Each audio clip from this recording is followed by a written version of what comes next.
we live? Good afternoon, everybody. I hope everybody enjoyed their lunch and has a full belly and is ready for the afternoon full of important sessions from our clinicians and researchers for SATB2. We have an amazing lineup for everybody, but I do need to make a couple quick housekeeping notes for those of us that are here in person. Our virtual audience, I hope everybody's logged in and enjoying the sessions as well. Dr. Sanchez, who is doing the 3D photofacial study, we have a couple technical issues with them. He will be here tomorrow to be able to do the photo study. You can stop by the executive boardroom, though, however, and go ahead and complete your consent, so that'll save some time tomorrow. So please make sure you do consents today, stop by and visit him tomorrow, and we will get all the 3D photo studies done. If your child is going to child care, please go ahead and check them in. The Super Sitters are an amazing vendor that is helping us, has an amazing room set up in there. However, they do just ask that you're not coming in and going. If they need you, if they're having any issues or any point of contact, they have your phone number and they will text you to ask you to come over there and help them. But they're just asking us not to have people coming and going. Our SIP shop is happening right across the room from us as well, so I encourage our age 6 and older siblings to please go in there and enjoy. They will be great connections and be worn out by the end of this, I promise. So on to our first session of this afternoon. We have Katie Bosanko with us and Dr. Yuri Zarate, also with the Arkansas Children's Hospital, to talk about bone health updates. Thank you.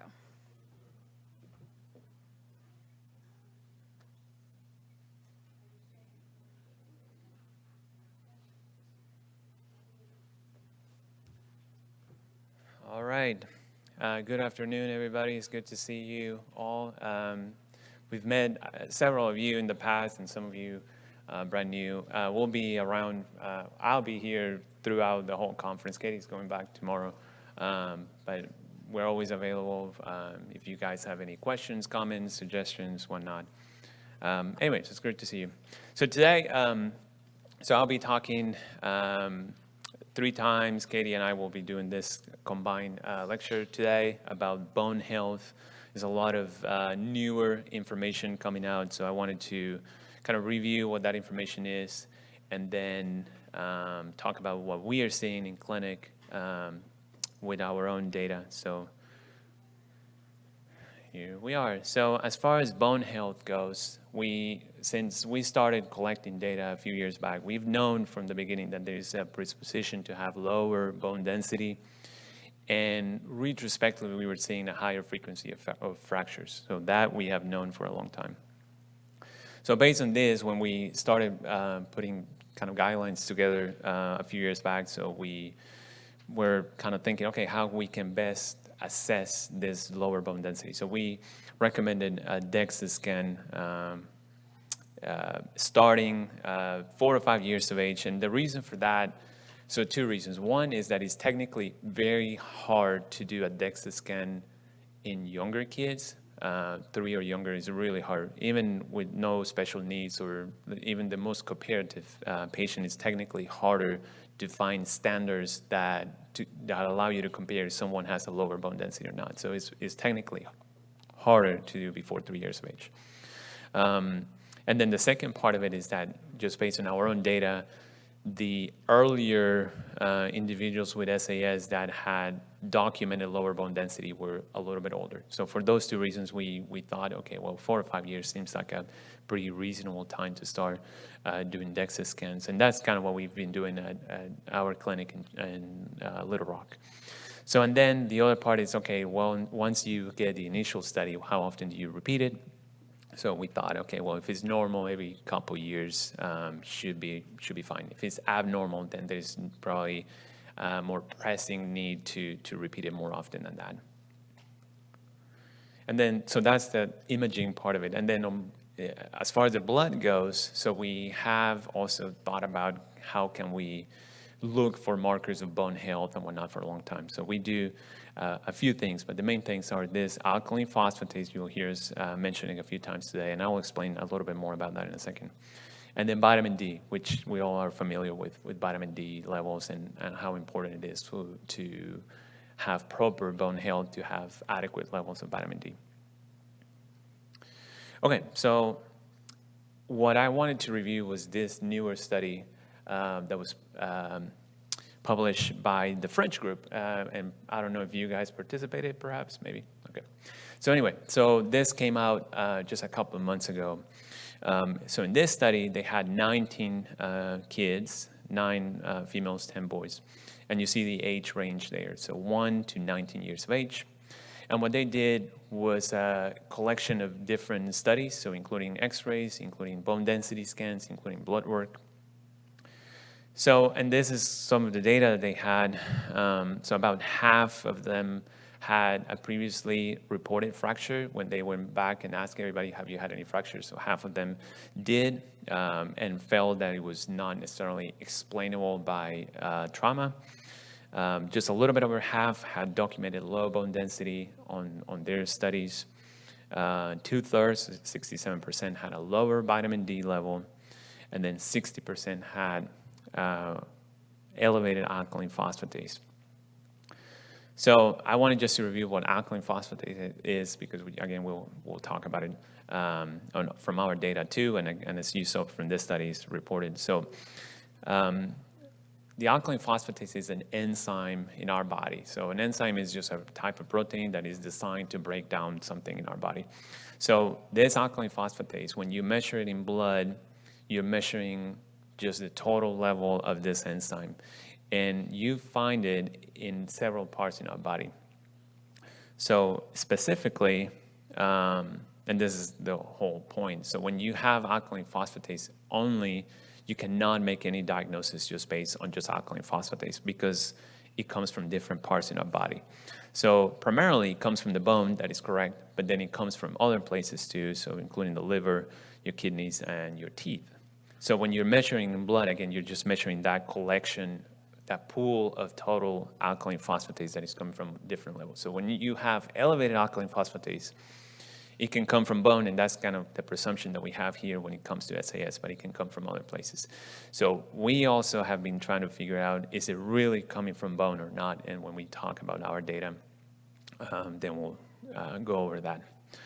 Okay, so with that, oh, sorry, let me just go back here for 1 second. Forgot one thing. So the last part of it, so is the bottom part. So about 1/3 of the patients, 35%, had fractures that were seen on x-rays on their back, which is what we call vertebral fractures. So that, actually have an image for that. So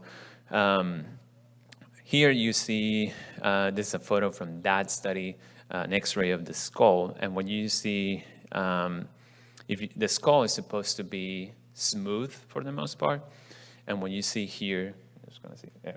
So what you see here is that sort of bulky appearance, not as smooth as you want, and that's called cranial impressions. The only thing that makes those kind of impressions is the brain, really. So we all have some degree of impressions in our skull, but this became more obvious when they were doing x-rays for SAS kids and everybody. I'm not sure, honestly, what this is a marker of.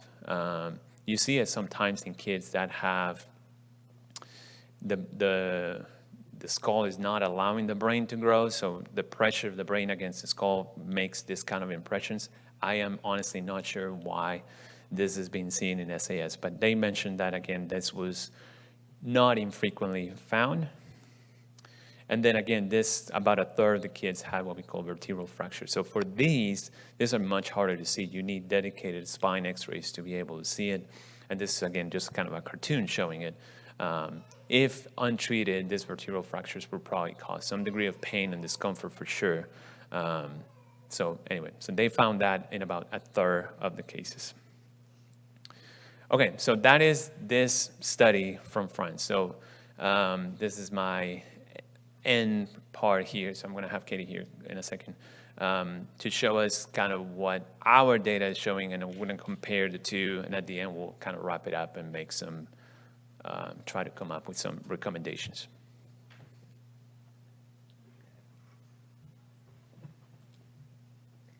Okay, so yeah, like I said, I'm just gonna tell you about what our data that we've gathered for all the people we've seen at the Arkansas Children's Hospital. So again, in their study, 50% had reported a previous fracture.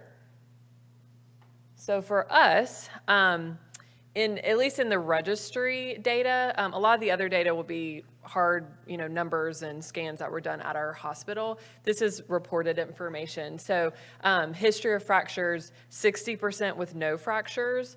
And then out of the 40% who had fractures, the majority of them had fractures that were explained. So there was a trauma event that could really easily result in a fracture, but then you see a smaller percentage had fractures where, maybe there wasn't anything that was done that we think could have caused it. Again, showing that maybe there's a lower bone density there. So kind of comparing, so in our population, 40% with previous fractures compared to theirs of 50%. Okay, so then the next number, the 55% with low bone density. So for our data, we've done 30 DEXA scans, so bone density scans, in 22 individuals. So sometimes patients will see us in follow-up, so we've seen some patients multiple times, and so that's why some of them have had multiple DEXA scans, but overall, 22 individuals we've done scans on. Our age range, so anywhere from 4 to 19 years old with an average of 7. And then out of those, only 3 out of the 22 had abnormal or low bone density. So that would be 14% out of our data. This is just a little bit more information. This is a little bit busy, but what to see here is on the left side is showing gender, so female at the top and then male. So our 3 that have had abnormal bone density, so low bone density, were all males. And then here you see these lines, the black lines. These are just showing the multiple scans that people have had. So that's the DEXA scan 1, 2, 3, and 4. Some of them have had a bunch done. And so you can see of the 3 males who had abnormal, eventually, 1 normalized. So you kind of see the 3 abnormal, 1 ended up normalizing, and then 2 stayed abnormal as we did multiple scans. So for us, in comparison, they had 55% with low bone density, and our data really shows 14%. So a lot lower, actually, than what was reported in their study. Okay, moving on to low vitamin D. So again, 67% for them. For us, we have done vitamin D levels in all of those 22 individuals. Again, some with multiple levels done. So for us, 10 out of the 22 were abnormal or were low at some point. So here is showing, here you can see, again, kind of the same gender, females and males. So we had low vitamin D levels in both genders. But these kind of curves are showing that some over time normalized and some over time, maybe at first had a normal level and maybe the second time we looked at it had a normal. Now, not all of these people have had 4 vitamin D levels done, but from what we can see, we've seen it fluctuate a little bit. So again here, 45% out of our population with low vitamin D levels. Okay, and then the next is Dr. Zarate was talking about the alkaline phosphatase, so about 60% from their study with the elevated alk phos. So for us, again, we've done levels in 22 individuals. 14 out of those 22 individuals had at least 1 elevated alkaline phosphatase level. So our number here would be 64%. Again, as he mentioned, with alk phos, we know that it can come from different parts of the body. And so moving to our next point is we actually through the funding from the foundation, in 6 patients, so not as many, but in 6 patients, we've been able to do an additional lab, and it's called bone-derived or bone-specific alkaline phosphatase to try to get at where is that alkaline phosphatase coming from. And so we checked, is it coming from the bone? So in all 6 of those patients we looked at, we were able to determine that them having an elevated alkaline phosphatase level actually was derived from the bone and not from the other parts of other organs or systems in the body. And then also to note, only one, so of our 3 males who had the abnormal or low bone density, only one had abnormal, or only one with the high alkaline phosphatase had the abnormal bone density. Meaning, out of our 3 with the low bone density, only one of those patients had the elevated alkaline phosphatase levels. So just meaning that, the thought is there a correlation? If you have low bone density, are you going to always have high alkaline phosphatase levels? And we're not seeing that correlation, at least in our very limited number of patients. And then here is, this is showing just a graph with alkaline phosphatase and all the different levels that we've seen. So that green line is the normal. So that's like your cutoff of normal. And so then above that, those are going to be your elevated alkaline phosphatase levels. The one in red, that's the one patient who had a low bone density. And so interestingly, again, this is an N of 1, but interestingly, that one person seemed to have higher alkaline phosphatase levels, than the others. So is there a correlation? We can never say that with one patient, but something that maybe we'll see more trends in the future. So again, here we had pretty similar levels or percentages as them. They had 60% elevated alkaline phosphatase levels, and we had 64%. So we definitely see that, obviously, pretty commonly. As far as the vertebral fractures, that is not something that we have gathered data on in our population, so we can't speak to that measure. Okay, yeah, so that's our data that we have found at Arkansas Children's.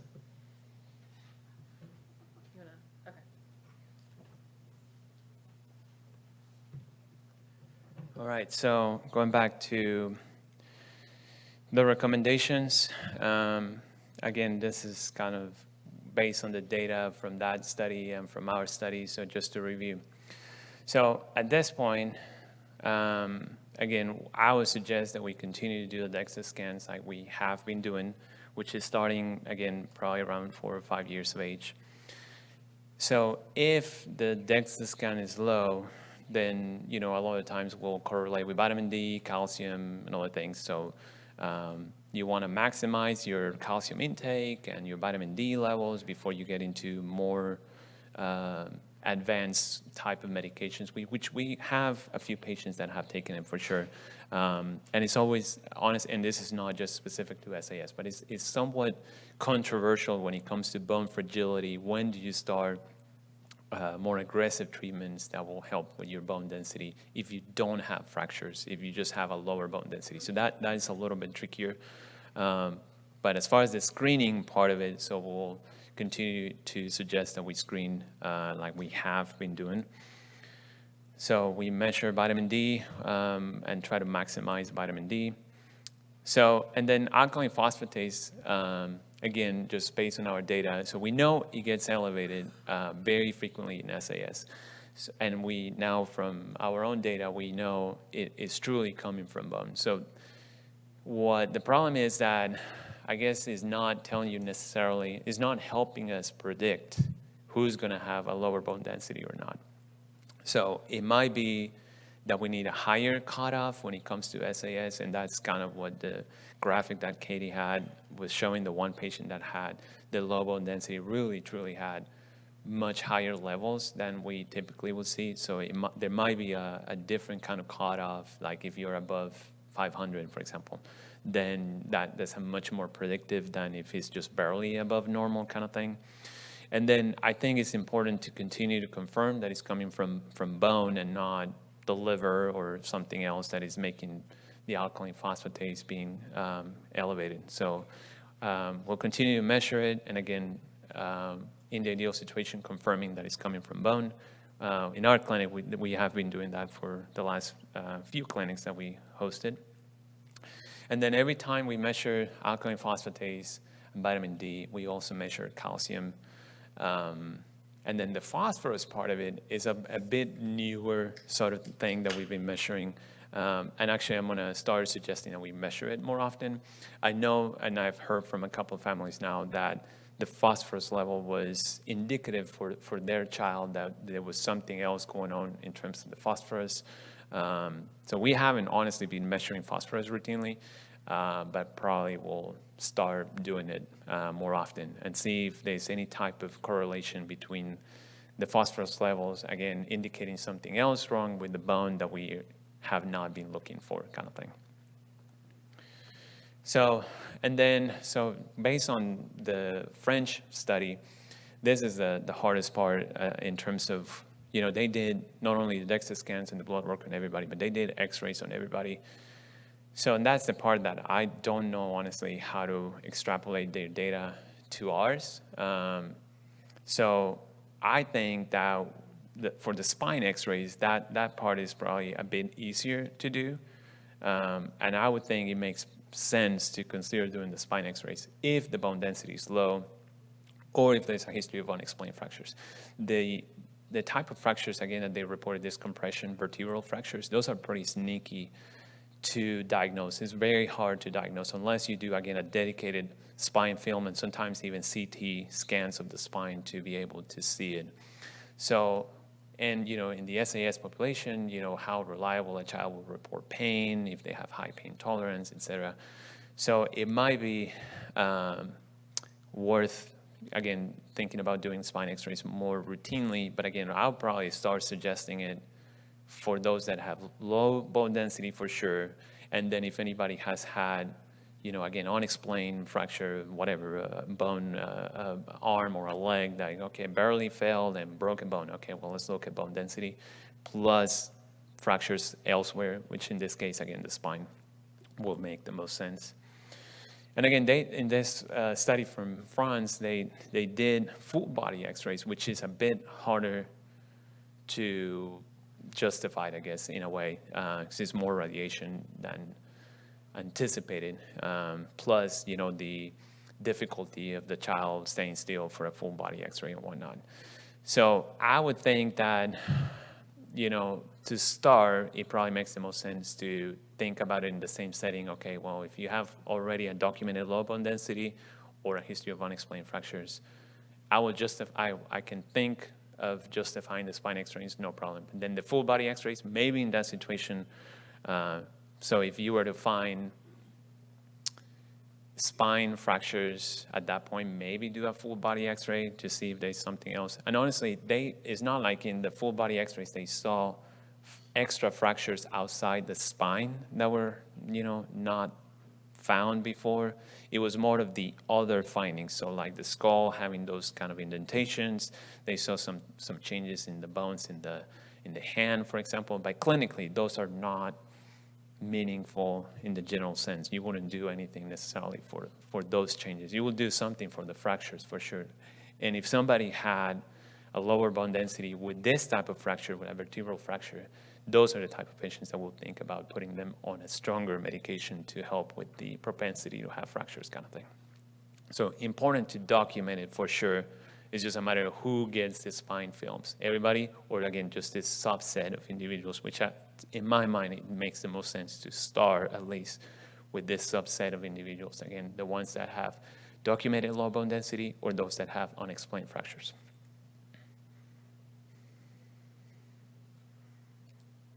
All right, so I think that's all the bone data that we had today.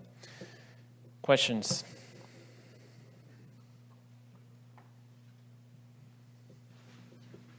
Yes, I do have one. Mm-hmm. I don't know if I was going to say, I don't know if for virtual purposes, if you need the microphone or not. Oh, it's not that.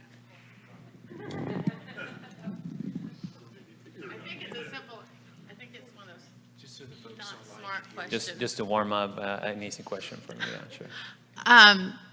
My son takes vitamin D3. Is it going to have the same benefit as vitamin D? Or Yeah, it will be the same. For human consumption, vitamin D3 is what we would take, yeah. And the dosing, I mean, if you take a multivitamin just over the counter that you buy at Walgreens, that probably has 400 international units. For supplementation purposes, when your levels are low, we're talking about 2,000 to 3,000 per day. There's different ways to supplement vitamin D. So you can do it daily. Again, 2,000 units is probably a good level. If it's harder to get it daily, then you can do an even higher dose, but less frequent, And then, of course, checking vitamin D levels routinely to make sure that they are coming up and that you're not going to the other side, which is too much. It probably doesn't hurt, but you want to keep it normal if you can. Thank you. Mm-hmm. Yes, sir. I also had a question about vitamin D. It said that in the study in France that so many of them were 67% were low. Mm-hmm. Do we know if those people were supplementing it already?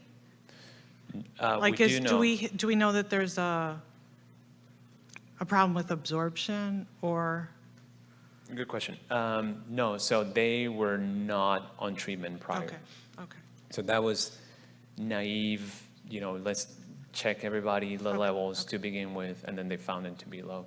And actually, I reviewed that paper myself as was in the process of being published, and I had very similar questions, not just vitamin D, but what did they do with all these changes that they reported, right? So for the vertebral fractures, what was their follow-up plan? Like, that's the useful information that we need, like what happened, what's the point of finding that if you don't do anything about it, Right. And they were not, and even in the paper when you read it, none of them have started treatment. Okay. Do you have any patients who have started any kind of infusion or anything? Yes, not infusion. We have done several what we call bisphosphonates, but those are oral medications. Or actually, there's different preparations. There's the oral kind and there's the infusion kind. Okay. So nowadays, honestly, most of the time we do the oral kind, but we do have some that have required them. And I know several more that have needed them. They're much more stronger medications that require more careful follow-up in terms of calcium, vitamin D, phosphorus on a regular basis. And those, the problem with bisphosphonates is that they stay in your body for a very long time. So they are great at what they're doing, which is preventing the bone from breakdown, basically. But they stay in your body for a long time and have a good amount of side effects that you need to be careful following, for sure. When, I won't just follow up. You can. When Lindsay was 14, way before we got a diagnosis, she broke her wrist, and her endocrinologist recommended we take her to Yale, where they have a bone center. And they told us at the time, granted this was over 15 years ago, that there weren't enough studies to be done on children with the Fosamax or whatever. Is that still the case? No, there's a whole lot more. Okay. And the prototype condition for this type of medication is osteogenesis imperfecta, brittle bone disease. Right. So they have tons of data in terms Okay. of this medication is being used in that population. Okay. And we in genetics see osteogenesis imperfecta all the time, but it's the same discussion. When do you start that medication? Like how many fractures is too many before you put somebody on a much stronger medication? So, and it's a medication that is used a lot in adults, especially in women that are going through menopause. So it's a lot of data in terms of the safety, but for children, we have tons of data. So it's much more than they used to have 15 years ago, for sure.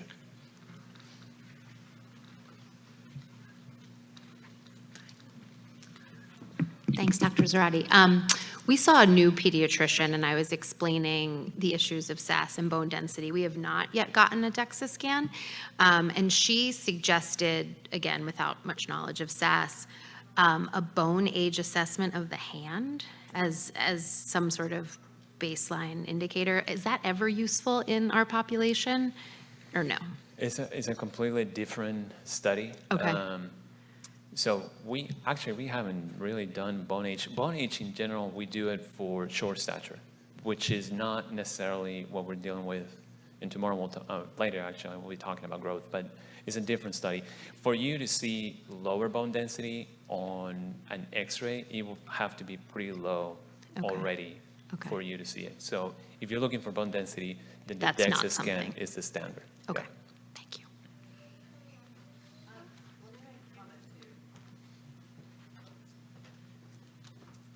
Kind of logistically, I have heard from several families that they wanted to do a bone density scan for their kid, and they were told that it was going to take like their kid would have to stay still for 10 minutes or something, like, which most kids can't do. So I think that it's done differently at different hospitals. At our hospital, I mean, they barely have to stay still and they can get a good bone density scan. So again, I think it's done different in different places, but I think that scared some people from getting bone density scans because they're like, well, my kid can't stay still for that long. But again, at least from what we do, we're able to get it on anyone that we want it done on, and it's pretty easy. I've never had any complaints. So just a thought, don't be scared of it, because a lot of times it should be a quick scan, at least what we do. Okay. Yeah, and follow up on that. So we have, the bone density can be measured in different places. So for the most part, in our clinic, when we try, so if it's like, honestly, it's about a minute that they probably have to stay semi-still. And at the very minimum, we measure the lumbar spine, which is the lower part of your spine. So that is kind of the minimum that we do. If we have the ability to do so, we also do the hip.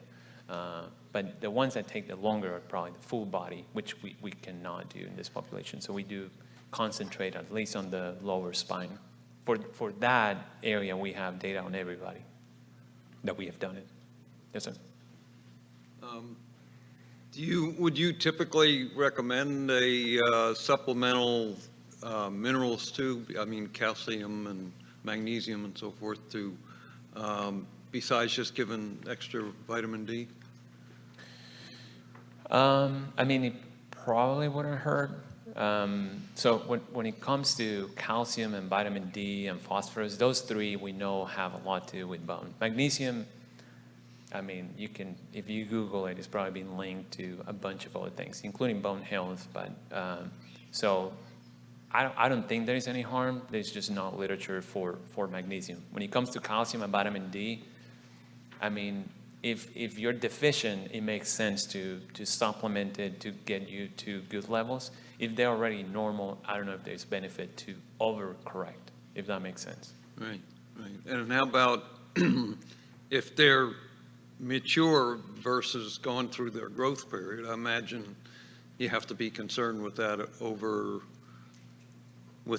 while they're still going through their growth period, the supplemental. Yeah, I mean, and that's the tricky part with all this data that, you see the ages that we do it. So from 4 to 19 is what we have. So they're all going still through growth spurts, right? So a lot of the things that we're measuring, alkaline phosphatase being one of them, those change as if you have a growth spurt, a recent sort of bone trauma, those elevate the alkaline phosphatase too, so it's a bit trickier. But yeah, I mean, you would think that as they grow through growth spurts, those needs are different. And you and I, if we stay still for a long time and as we age, our bone density gets lower. That's just the nature of it. So for them, the standards are accounting for those things, growth spurts and whatnot. Question about scoliosis. For those of us that have kids with scoliosis, is that a risk factor? Does that play into this at all? That is a great question. I mean, for those, well, at the very minimum, if the scoliosis was diagnosed with X-rays, I would think that they would have detected any type of fractures. So, and that's another consequence of having vertebral fractures. As the bones get uneven, then you might get scoliosis. It's not like if you have scoliosis, you have vertebral fractures, but I would think if they were diagnosed through X-rays, you would have seen them. So to me, it's not, I would have seen them, I guess, if they already had scoliosis diagnosed with X-rays. If you just see it, just on exam, we would have done a full spine film anyway to detect scoliosis plus this. Okay. Thank you.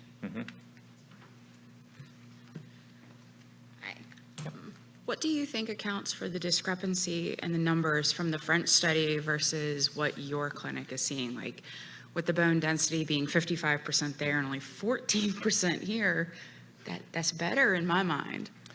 Much better. I mean, you know, and we debated this with Katie, and again, I reviewed this paper before it came out, and then of course I read it after it came out. I don't know the answer to that.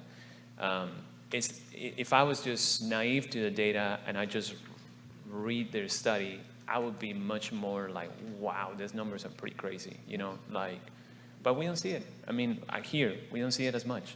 So I don't know if it's a matter of different genetic background. I don't know the answer. I don't know if it's they get less sun, less vitamin D. I don't know the answer to that. But still, I mean, 14% in childhood age to have lower bone density is pretty high, regardless. So that's why I'm still sticking to the recommendation of screening on a regular basis.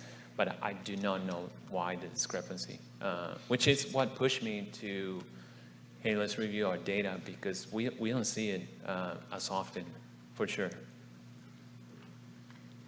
All right, I've got a couple from the virtual queue here. So this one has a couple parts. So from Katie is being asked, has the serum phosphorus findings in SASLings been a deficiency? Could dietary supplementation help with a phosphorus deficiency?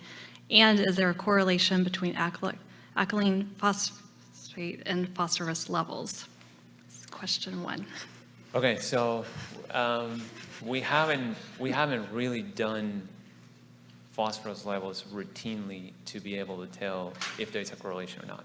And it's been brought up to my attention in the last few months that some kids had high, by the way, phosphorus levels, which again, phosphorus and alkaline phosphatase has the phos part of it on it, but they're completely different. So don't get those two confused.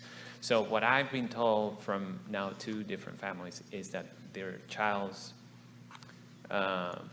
phosphorus levels was really high, and the alkaline phosphatase was also high, and they had low bone density. And then that led to a whole battery of other tests to determine why the phosphorus was high. But that's part of what we're now going to start exploring, which is phosphorus levels routinely and see how it correlates with alkaline phosphatase. So far, with an N of 2, which is the 2 families, and I did look at those labs, they did have elevated phosphorus and elevated alkaline phosphatase. Now, you mentioned supplementation, is that right? Yes. For phosphorus. Again, we're talking about the problem being with the 2 patients, high phosphorus levels, so there wouldn't be a need to supplement. So in fact, the 2 patients had gone through endocrine evaluations and whatnot to try to determine why the phosphorus was high, and in fact, trying to brainstorm if a different type of medication that control phosphorus levels was something to consider or not. So I've been in touch with the 2 clinicians that are involved with those 2 patients. So to be continued, we're trying to document that better. Great, thank you. And this question comes from Claire. She says, hi, I'm watching from the UK. Thank you for the great work you're doing. My son is 9 and he was diagnosed 3 years ago. He has been referred to a pediatrician because of concerns about bone health with SATB2. However, he has not been able to have an appointment yet because of COVID-19. Should I be pushing for this? I don't currently have any concerns and no fractures to date. And when I do get an appointment, what should I be asking for specifically? Thank you. Okay, so if there's no concern, i.e. no history of fractures and no obvious deformities or manifestations of pain in any way, there's probably no rush. And the DEXA scan, honestly, is a screening test. It's not acutely, if somebody has a lower bone density, it's probably been low for a long time. So it's not like acutely, it was normal and then it went down. So if it's on hold or they've been waiting for a time for that appointment, then I don't think that there would be any particular rush if there are no concerns. I do suggest to get it done, but I don't think this is a pressing sort of need for that. And in terms of what to ask, just as I was showing in the recommendation. So bone density, and then blood work-wise, vitamin D, calcium, phosphorus is probably what we will suggest, an alkaline phosphatase as we discussed.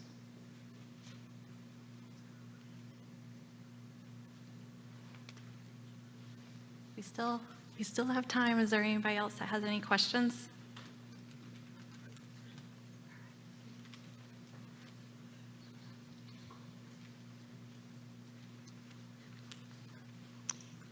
Hi, Dr. Z. Hey. Question on the full body DEXA scan. Sylvia had one done when she was younger, and you just mentioned it's not really necessary to do the full body, but if the child's going to be under for other procedures anyways, is it best to still do the full body? Because it does require being under longer. Right. I mean, if you have the ability to do a whole body, then sure, yeah. Do it. Yeah, it's just harder to interpret. I know what you're going to say as far as the general anesthesia and the ability to do a DEXA. Is that what you were going to say? Yeah, for example, in our hospital, we cannot do it while sedated. So, because they need to stand up and all the things. I don't know if at her institution, they can do a full body DEXA while sedated. They for did. something else. They did do one Yeah. full body while sedated. Okay, which is great. So by all means, if that's an option, then I would do it. Is the, you're still going to concentrate on probably the lower spine and the hip. So more so than if they measure bone density in the forearm, for example, that's probably less useful. And if they measure 5 different spots and just one of them is abnormal, then I wouldn't know necessarily how to interpret that. But if they can do it all, then sure, as long as somebody understands what they are making for. the data out of what they gather, yeah. Okay. All right, thank you. Thank you, Dr. Zarate. Yeah, no problem. So it's about the study about the metabolism. Do you see any correlation on the metabolic pace with the bone density, and how does that appears with the nutrition supplement? And that's a very good point. We really have not looked at that, to be honest. So from the metabolism part of it, as you and I have discussed before, so we have kind of developed a profile, and we know some things that are deficient in terms of energy and whatnot, but we haven't really. That will take a fair amount of data collection. Like, for example, we know Luke is on a very special diet, probably different than most other kids. So is that why he has a lower bone density? I wouldn't necessarily know. So we haven't really explored diet in the setting of lower bone density. And again, it's just the 3 people, with Luke being one of them. So that it's a bit harder to tell, honestly. all right, thank you. So our son was diagnosed at 19, and so around 20, we started having testing done, and we had his latest test done this winter. So he's been on all the supplements for like the last 5 years, and over the 5 years, has had a definite decrease in bone density and a definite increase in the alkaline phosphatase. Like, it's kind of shocking this year, like how much worse it was. So do we have any idea, like, are their body, is there anything to be seen, like, are those supplements making any difference? Are they, like he grew up on, I think, a pretty strong diet. So, or do we know what it is about the gene that's causing the low density? And are these kind of futile efforts? I don't mean to be the negative naysayer, but just kind of wondering, like, are any of these efforts, or is just the disease itself or the genetic condition itself not allowing those absorptions and just going to cause whether you have that or not? It's actually an excellent point. So I would say we do know what the gene does in terms of bone. Even from the earlier studies that we're looking at mice, the mice have all kind of bone problems when they have changes in the SATB2 gene. So it's not unexpected for humans to have changes in the SATB2 gene to have problems in bone. So, and there's a lot of literature about it. And I think the problem is not forming bone, it's just the in terms how we all form bone, so it starts with some type of cell and it matures to a different type of cell, and then our body kind of recycles the whole thing. So their problem is in the stage, not just forming the earlier cells, but how earlier cells transform into the mature bone cells. We know that for a fact. So the problems in SATB2 gene, again, first are not unexpected, and I would say 100% sure related to the underlying problem. So to your point, there's probably so much vitamin D and calcium supplementation could do for anybody. So we start there because that's the low-hanging fruit and easier to fix. So if somebody has a low vitamin D and a low bone density, anybody will, fix that first. Because that might be sufficient, especially if you're borderline or whatnot. If it's legit bone density, that there's probably not much that a whole lot of calcium and vitamin D will do, which is kind of what we were talking about. There's no point to overcorrect it. Like, it's not like, okay, I'm going to throw as much calcium and vitamin D as I can to fix it, because there's a line somewhere that is not going to do much. So in that situation, that's when we start talking about the other types of medications that are targeting now just at the bone level what is happening. So this bisphosphonates that we talk about, what they do is they neutralize the cells in the bone that break down bone. We all are supposed to form bone and break it down on a constant basis, and that the balance is what keeps us healthy bone-wise and not having fractures. So this bisphosphonates, they block the recycling part of it. But I told you just now that the problem is not the breakdown of the bone, is that the formation of the bone. So you need to stimulate, when it comes to SAAs, stimulate the bone formation, not preventing it from being broken down, because that's not where the problem is. So to be continued, but yeah, I would say explainable for sure, and then there's probably a line that so much vitamin D and calcium will fix.